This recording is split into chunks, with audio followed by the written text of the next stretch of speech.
Galera, nem eu tinha interpretado que ia ser tão longo a explicação. É porque não adianta tu falar uma coisa que não gere um entendimento, então por isso que a aula acabou saindo mais de 1 hora, mas enfim, vamos continuar e tá quase acabando. Depois a gente vai revisar a aula prática que eu tive, a gente vai tomar uma pauta melhor para que o entendimento fique um pouco mais claro.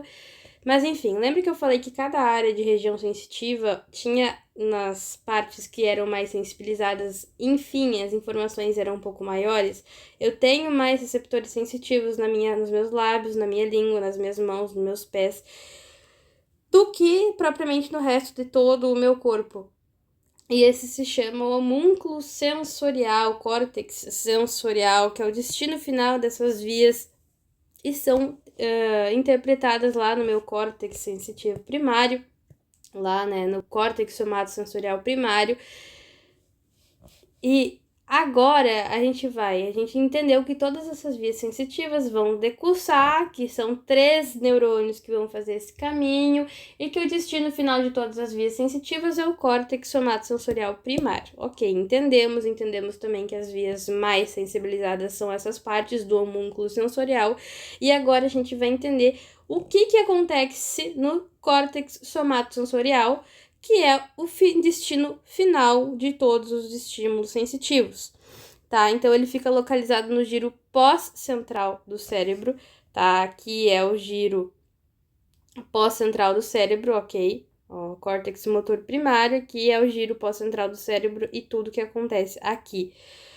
O cérebro ele vai mapear esse corpo, o nosso corpo humano, nessa região, através de uma distribuição que seja proporcional, conhecida como homúnculo somatosensorial. E essa dimensão, tamanho de cada área do corpo desse mapa cortical, tá? Ele é diretamente proporcional ao número de densidade de receptores sensoriais periféricos que existe em cada região. E não do tamanho físico real do membro. Ah, porque minha perna é maior do que minha boca, eu vou ter mais sensibilidade na perna do que na boca. Não. Não é definida pelo tamanho do membro, mas sim pelo tamanho, pela quantidade de receptores sensoriais periféricos que tem naquela região, tá? E por isso que a representação gráfica da mão, do lábio, da face, da língua é gigantesca no cérebro, tá? Enquanto o tórax, o abdômen, o dorso possuem esses territórios quase que muito reduzidos, ok? Então, para a gente consolidar essa informação, essa conexão de todos esses sistemas, a dor serve como um modelo clínico perfeito para a gente entender, tá? Então vamos entender, tá? A dor, ela serve como esse modelo, porque ela é definida como uma sensação desagradável, né? Cuja experiência emocional está diretamente associada às lesões teciduais. Ninguém gosta de ter uma dor de barriga, uma cólica, tá? Ela é dividida em 2 categorias temporais que a gente já entendeu, tá? Que é a dor rápida, que é o tipo de fibra da beta, né? Não, na verdade não é a beta, é a delta, né? Dor rápida é a dor lenta do tipo de fibra C. Ok, entendemos. Tá? Então, a dor rápida, sentida cerca de 0,1 segundo após o estímulo, descrita como uma dor de pontada ou agulha, que viaja por fibras mielínicas a delta, usando glutamato de neurotransmissor, que mais? Ela é localizada com extrema precisão no córtex. E já a dor lenta, que surge após 1 segundo ou mais, manifestando-se de uma queixa crônica, pulsátil, latejante, mal localizada, porque não sabe exatamente onde é que é, tá? Viajando por fibras amielínicas, porque ele fica muito tempo despolarizado, né? Como a gente já viu, mielínicas do tipo C, com o auxílio da substância P, que são proteínas, nucleoproteínas, que quase, né? Nucleopeptídicas, que os estímulos, né? Que esses estímulos que vão excitar esses nossos receptores da dor, eles podem ser mecânicos extremos, térmicos ou químicos, tá? Eles vão ser causados por substâncias liberadas pelas células lesadas, que vão formar uma sopa inflamatória rica em bradicina, estamina, íons potássio e ácidos, tá? Essa fiação neurológica, tá? Essa fiação neurológica, ela explica 2 fenômenos clínicos. O primeiro, antes vamos ver isso daqui, ó. Quem são os receptores da dor? Nociceptores. Onde são encontrados? Em todo o corpo. Qual via transmite a sensação dolorosa? Via anterolateral. Como são suas fibras? Do tipo C, amielínicas. Quais são os neurotransmissores? Aí, estão aqui. Histamina, potássio, ácidos, tá, ok. Glutamato, substância P, que a gente já viu, dor lenta e dor rápida, tá? Ok. Aí a gente vem para isso daqui, que são os dois casos clínicos. O primeiro é a dor referida, que ocorre quando ocorre quando essa dor de origem visceral profunda, ela é sentida em um local específico e errôneo na superfície da pele. Sabe o que dá o destino da medicina chinesa não com a quiro, mas com a acupuntura, né? E também a reflexologia. Isso deriva daqui. Lembra que na orelha tinham pontos que alcançavam teus rins. Nos pés, os pés. Tinha aquela chinesa lá no TikTok que fala que ela pega no pé, ela consegue saber como é que tá teu intestino, como tá teu coração, como tá não sei o quê. Porque existe a dor referida, tá? Não é mentira, tá? Acontece quando essa dor visceral profunda é sentida em um local específico e errôneo da superfície da pele.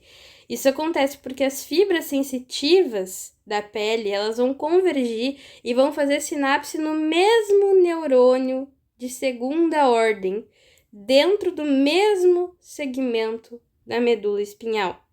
Então, como o cérebro está acostumado a receber estímulos dolorosos da pele, ele projeta essa percepção errada no homúnculo, que é um exemplo clássico disso, é o infarto, tá? As fibras sensitivas do coração, elas entram no mesmo segmento medular, da T1 a T5, que coletam a sensibilidade da pele do tórax e da face medial do braço esquerdo.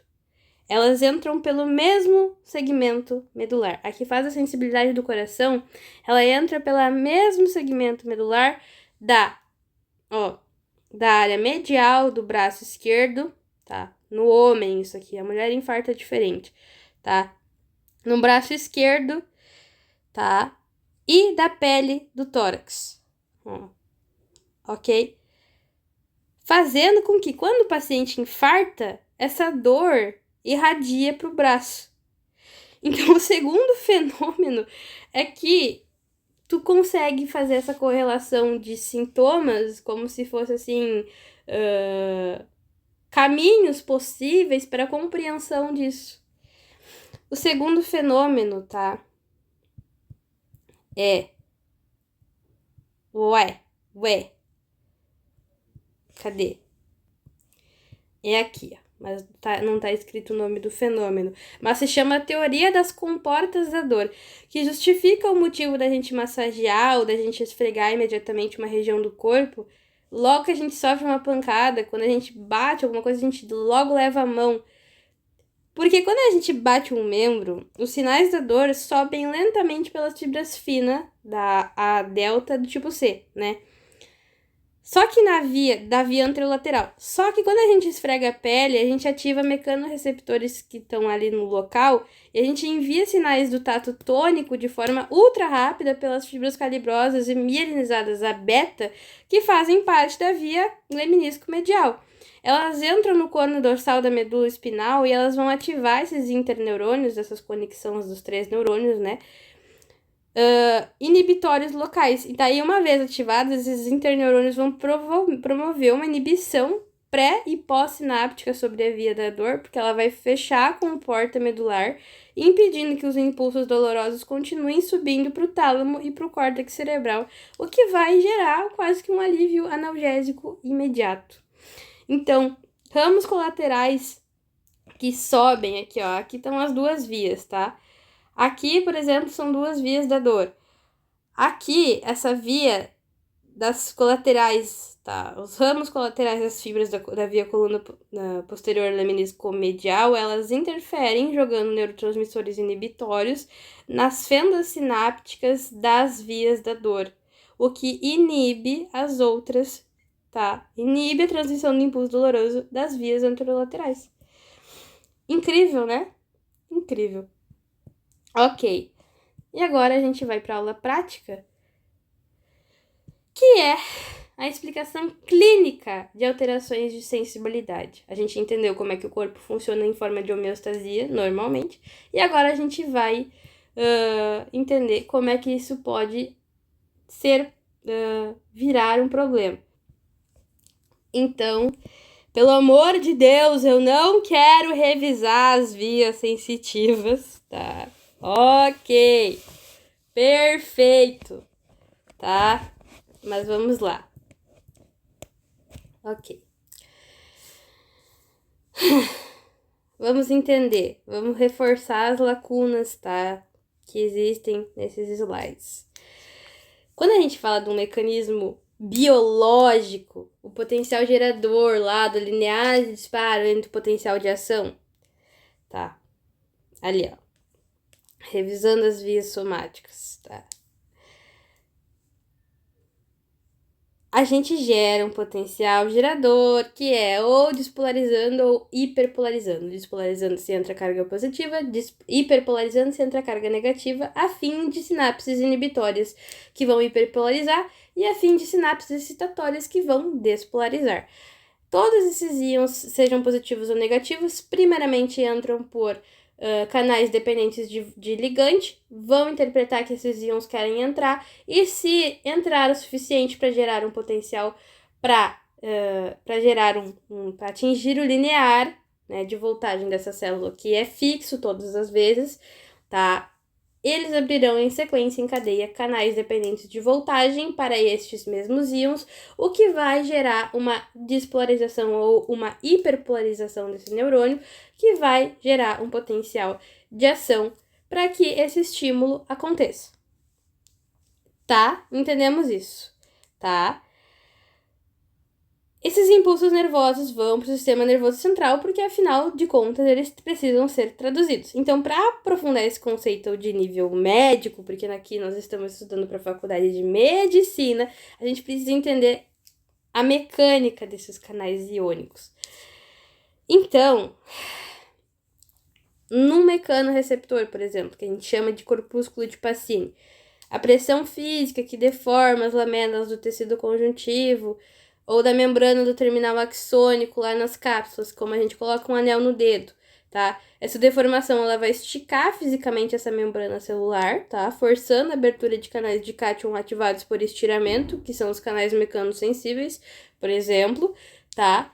Que vai gerar esse potencial gerador, que é um potencial graduado. Potencial gerador ou potencial graduado é a mesma coisa que a gente chama de linear. Então, essa abertura desse canal vai permitir, tá, o influxo rápido de íons, sejam eles sódio ou de cálcio, caso estivermos falando de uma despolarização, que vai ser a favor dos seus gradientes eletroquímicos, obviamente a favor do gradiente de concentração. Calma. Opa! Obviamente, voltando lá do ciclo básico de Lick e Leck, tem mais Na fora do que dentro, né? Então, a favor do gradiente de concentração, é interessante que Na entre dentro da célula para despolarizar, ok. Mas isso nós estamos falando de sinapses excitatórias. Caso, do contrário, se fosse uma sinapse inibitória, entrariam íons negativos, do tipo cloro, cloreto, ou sairia potássio, tornando a célula ainda mais negativa. Mas, enfim, a favor do gradiente eletroquímico. Isso vai causar uma despolarização local, chamada de potencial gerador, ou uma hiperpolarização, chamada de potencial gerador. Na verdade, a hiperpolarização inibe o linear de acontecer, tá?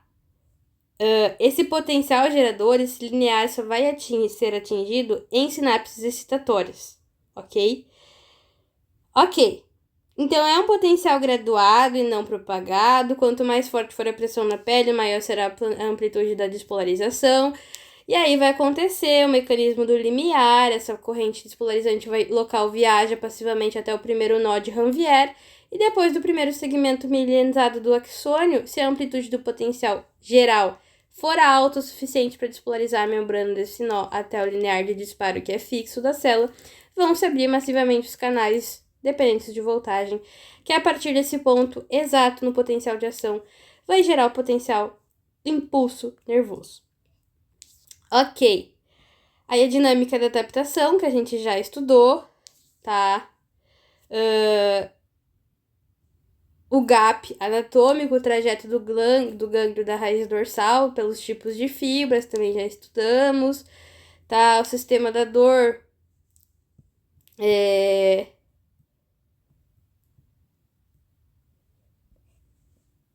todos os tópicos que a gente já entendeu. Ok? Aí a gente vai pro dermátomo, que é o tipo da área da pele abrangida por cada nervo. Obviamente, cada nervo vai abranger uma área de sensibilidade de cada pele, tá? De cada parte do corpo, pela pele de cada pela parte da pele do corpo.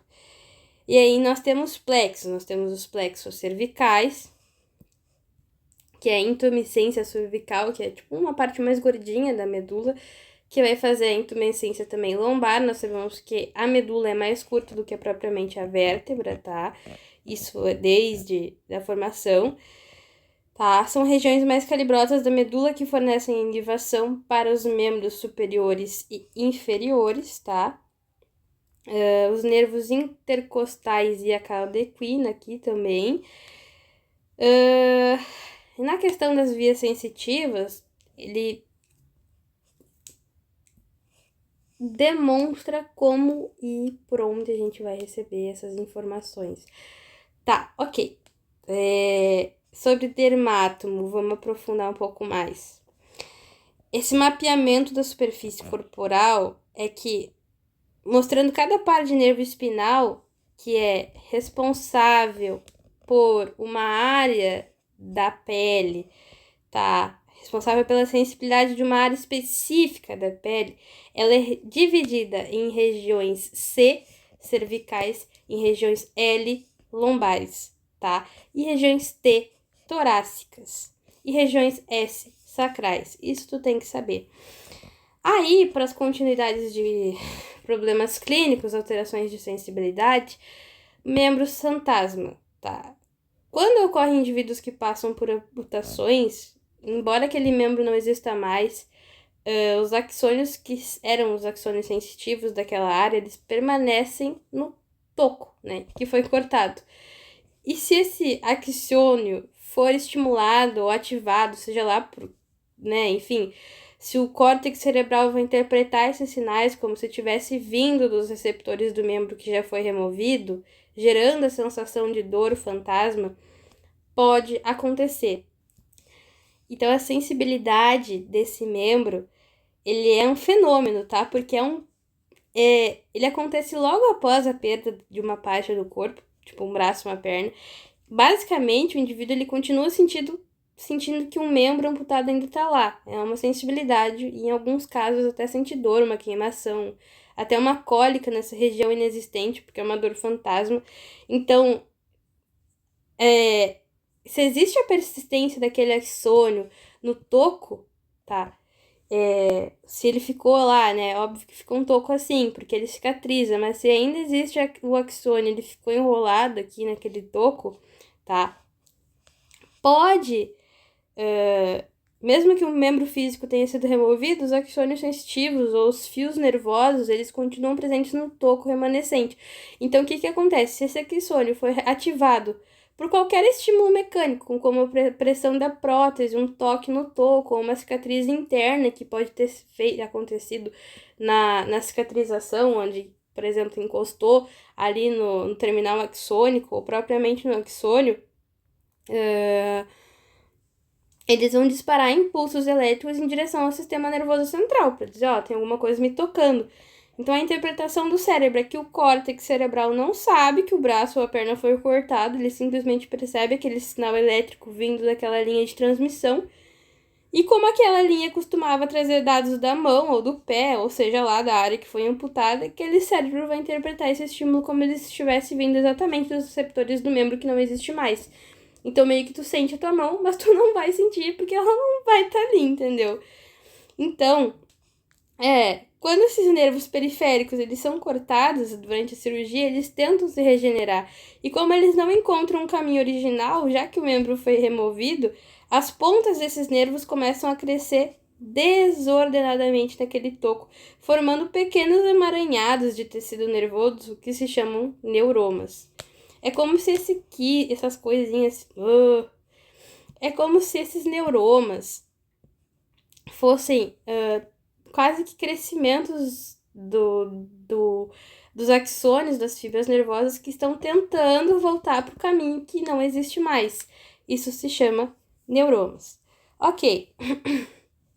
Esses neuromas, eles tornam-se extremamente hipersensíveis, óbvio, porque eles começam a gerar disparos elétricos espontâneos e contínuos, e que mesmo sem nenhum toque, esses disparos eles vão acontecer constantemente, tá? Porque eles são enviados para o cérebro interpretados como dor forte, pontada e queimação naquele membro fantasma. Então, se no nosso cérebro existe um mapa tridimensional do nosso corpo, né, um homúnculo, onde cada parte do corpo tem uma área dedicada a receber sua sensação, quando um membro é amputado, a área do cérebro que corresponde e ele fica silenciosa sem receber esses estímulos, o cérebro odeia aquele vazio. Então as áreas vizinhas desse mapa começam a invadir o território que ficou sem essa função.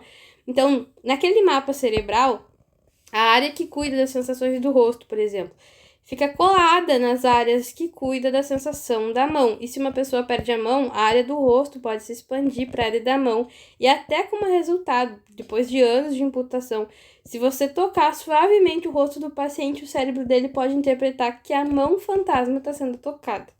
Porque é como se a inervação que corresponde à parte mais próxima daquele membro que foi amputado tente reconstruir e ajudar o parceiro.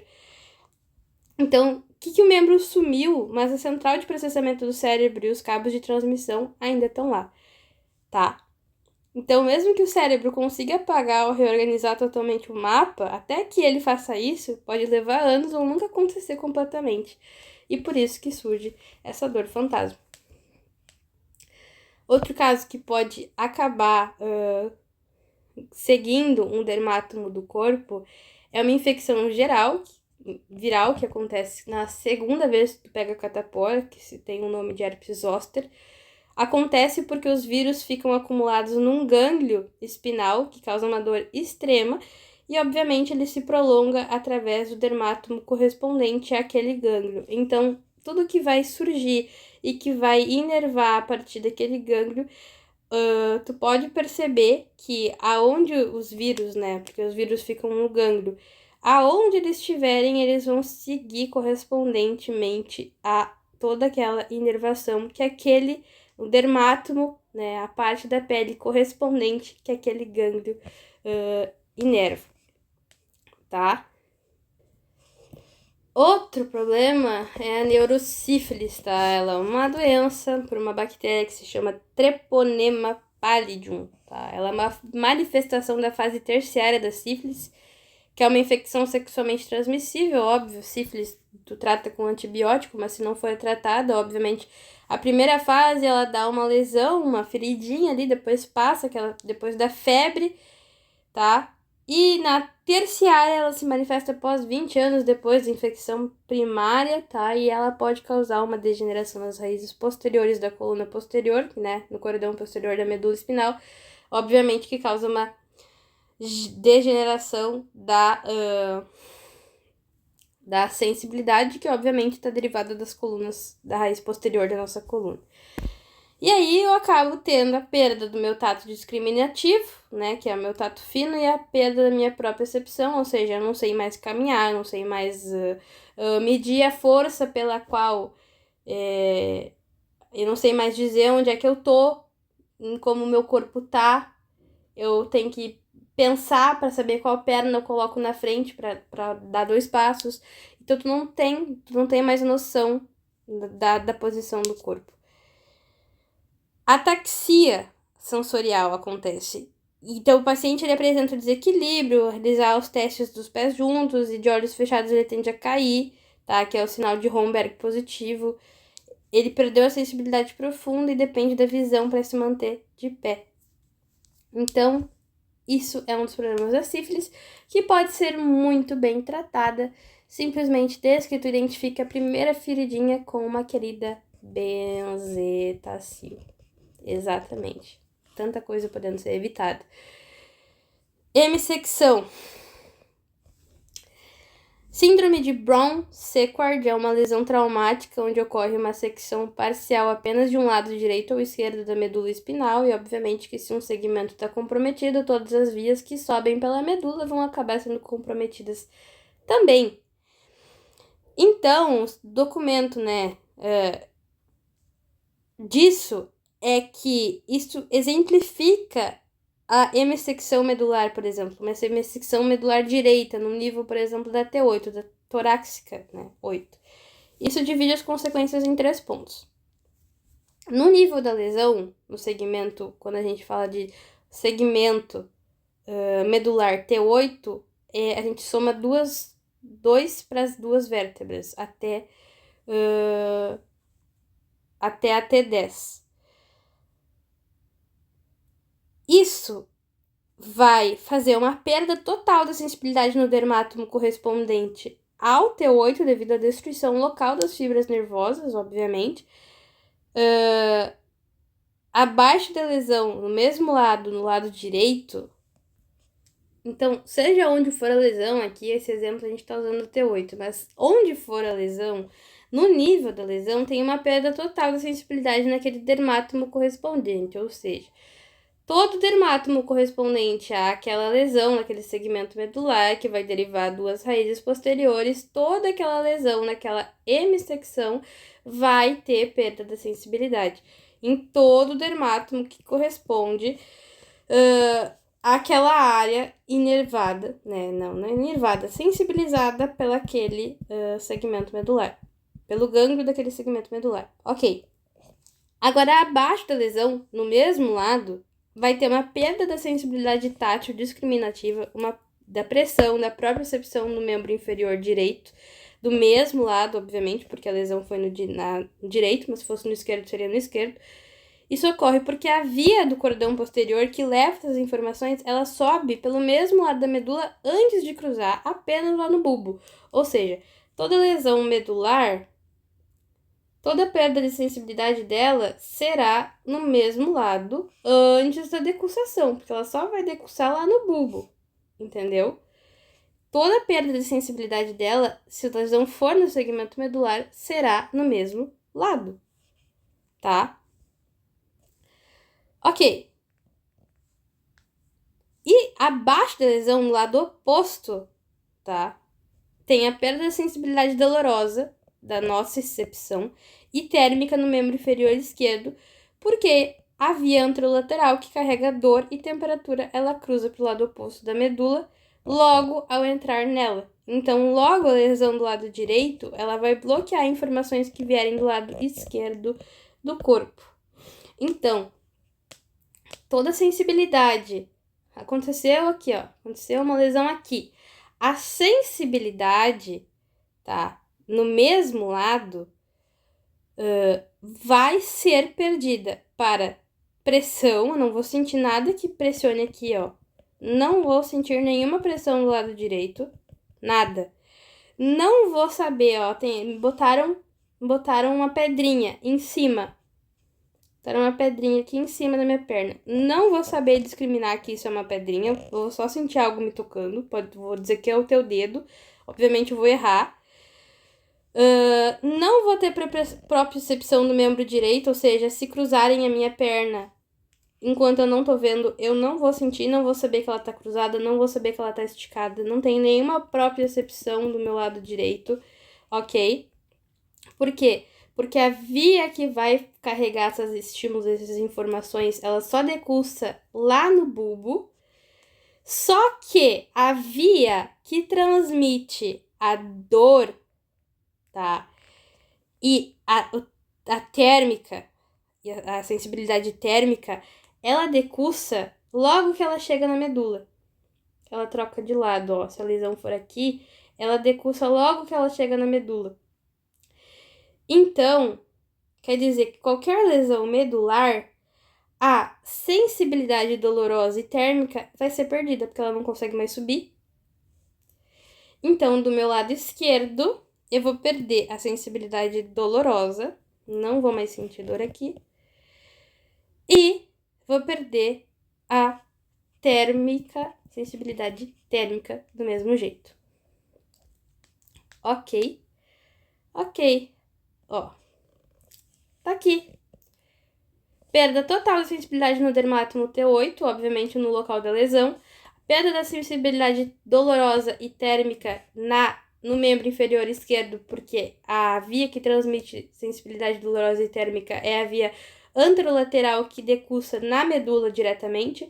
E perda da sensibilidade tátil discriminativa, pressão e propriocepção, porque a via só me decursa no bulbo, ou seja, qualquer lesão medular terá uma perda de sensibilidade dessas três sensibilidades do mesmo lado. Amém. Amém. Era isso, galera. Espero que tenham entendido. Espero que eu tenha feito a melhor aula possível nessa 1h30.